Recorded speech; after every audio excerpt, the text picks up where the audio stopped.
a couple weeks back, there was a lot of fear, uncertainty, and doubt around the US government restricting access to Anthropic's new Claude Fable 5 and Mythos 5 models. That's somewhat, those storm clouds have been cleared now. The Trump administration has lifted export controls. Those models are now available, at least to US buyers, maybe not Chinese buyers.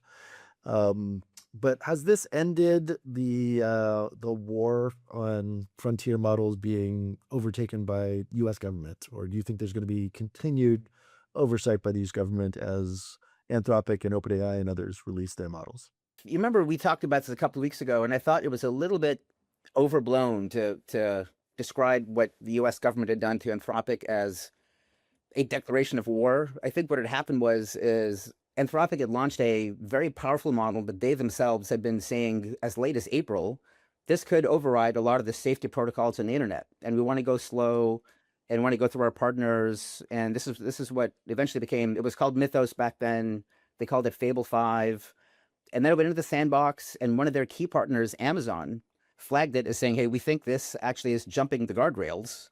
And for whatever reason, despite being warned about that, Anthropic didn't take it immediately back off the market, and they kept pushing forward. And then I think just to use a World Cup soccer metaphor, that's when the Secretary of, I guess it was Secretary of Commerce, Letnick, came in and threw the red flag and called the foul.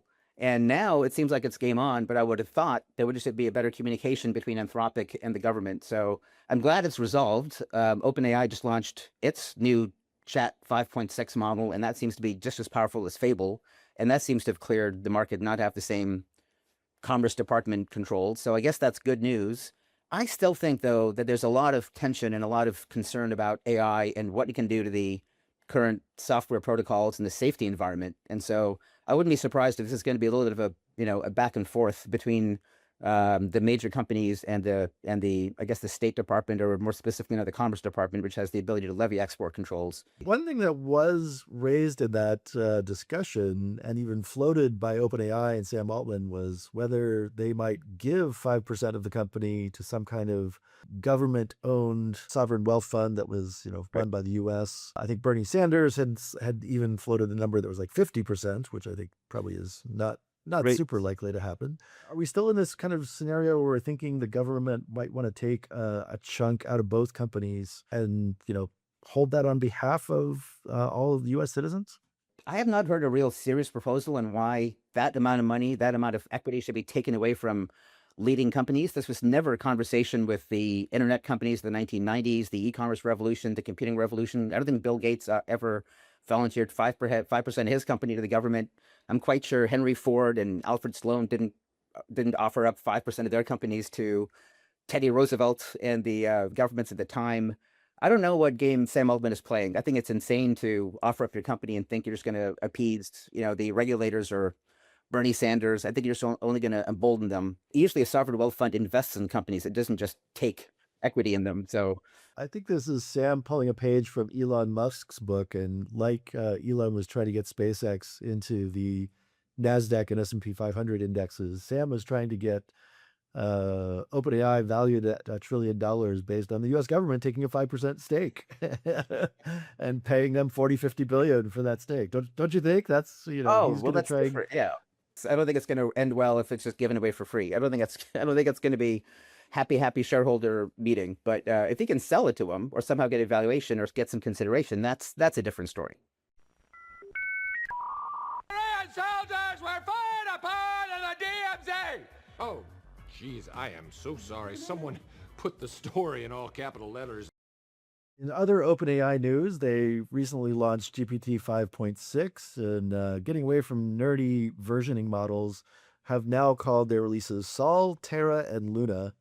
That's the sun, earth, and moon in varying levels of sophistication and cost. I think the fact they're launching 3 different models at the same time is actually, it's fantastic. You've got Sol, which is the flagship. I guess it's the smartest, most powerful model around, but it's also the most expensive. Their API pricing is $5 per million tokens for input, and then $30 per million output tokens.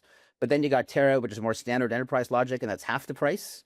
And then you've got Luna, which is high throughput, lowest cost efficiency and 60% cheaper than Terra. So now they were enabling multi-tier routing. So a team no longer has to go with one monolithic app to go on the most expensive model. You can basically build an agent stack that uses Luna for triage and can classify incoming requests for much cheaper. You can move, if that fails, you can go to Terra, and if that fails, then you go to Sol. It's a much more cost-efficient way to route tasks to where they need to be. So I love what they're doing here. I feel like the cost and pricing issues are coming up in several stories that we've been talking about. I think a few weeks ago, Coinbase CEO Brian Armstrong talked about cutting their costs in half by using some internal routing tools that weren't always, using the most expensive models for basic tasks, and really able to save money by shifting some of their demand to different platforms, open weight models that might be lower cost. Every CFO is going to sit down with their tech team and say, hey, let's work on this chart together. And I want you to map out for me open versus closed for our business. So on the y-axis is an AI index, which is basically a composite benchmark of effectiveness. How effective is the model to do what our business needs to do given a series of highly challenging evaluations? On the x-axis is cost. And this is actually a logarithmic scale. So the cost will range from like $30 for 1 million tokens on the left, all the way up to $10,000 on the right.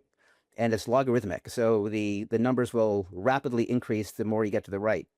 And I think what every business has to do is what I'm going to do now. I'm just using information from artificial analysis.ai and just making it a little bit generic. But on the right, you've got Fable 5. You've got all the Anthropic players. So Fable 5, Opus 4.8 and 4.6.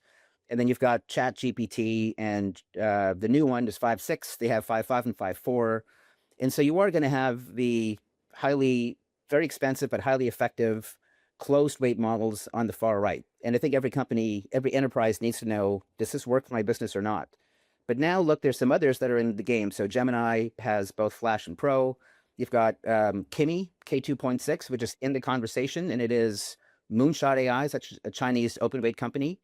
And then this top left box is becoming interesting now. So we now have DeepSeek, Pro and Flash, and then MiniMax, which are open weight models, Chinese, and they're in that top left, let's call it the value quadrant. This is where you're like 80% as effective as some of the Anthropic stuff, but like at 20% the cost. So if you are a business, you can save a lot of money. You don't have the same efficacy, but it may be a lot more cost efficient. And there are some other players there now, like Xiaomi has a model called MIMO 2.5 Pro, which is definitely in that value space. Z.ai, another Chinese open weight company, has GLM 5.1 and 5.2. Those are in the conversation. And then I think you've got, Nemotron's another one. That is open weight. That is definitely in the conversation. It's by NVIDIA, so it's still a little bit early, but they are open, meaning that they publish their model weights completely free on Hugging Face and other platforms. They don't make any money by restricting access by a proprietary API gateway. And then Grok is in the game, and Grok is, I'm going to call it closed weight. That may be weird because Elon is the biggest defender of open weight models that there is, and the early versions of Grok were open weight. But this new Grok, which is in the conversation, you cannot download their weights, and you have to pay for commercial API access or access them natively inside of tools like Cursor.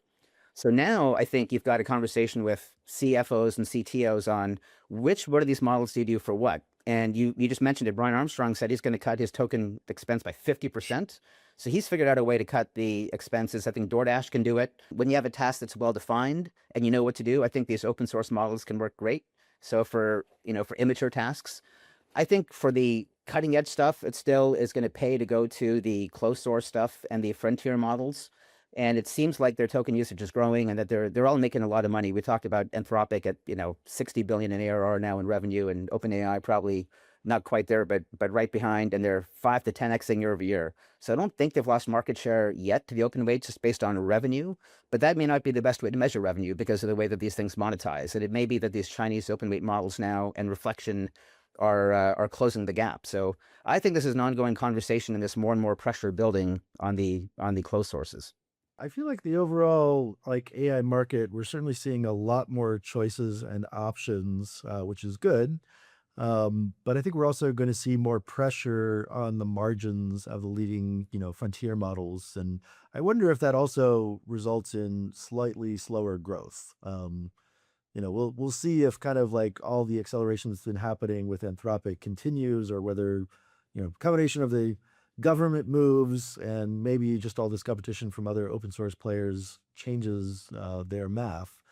But I would guess we'd see a little bit of a slowdown in growth or revenue. And whether or not, Chinese open source, open weight models take over completely or just provide margin pressure, that changes the math for a lot of other players in the market.